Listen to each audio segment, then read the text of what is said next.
Dall'inizio dell'anno sono 10.089 i migranti approdati a Porto Empedocle in occasione di operazioni di trasbordo e sbarco coordinate dalla Capitaneria di Porto Guardia Costiera.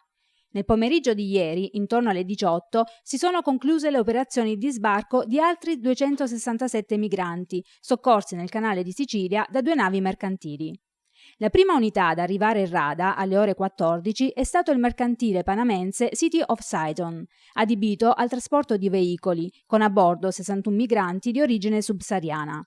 I 60 uomini e l'unica donna, in prevalenza provenienti da Gambia, Mali, Ghana, Nigeria ed Etiopia, sono superstiti di un naufragio occorso a un gommone giovedì scorso, a 36 miglia a nord di Tripoli.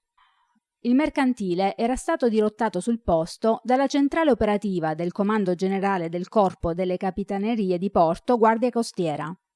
3 dei migranti presentavano gravi ustioni sul corpo e sono stati subito trasferiti all'ospedale di Agrigento da un'ambulanza del servizio 118.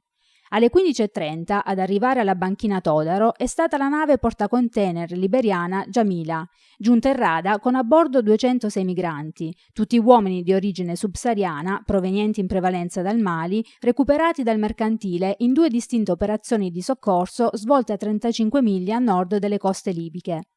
A Lampedusa, invece, un ponte aereo ha trasferito ieri 368 migranti dall'isola ai centri di accoglienza del nord Italia.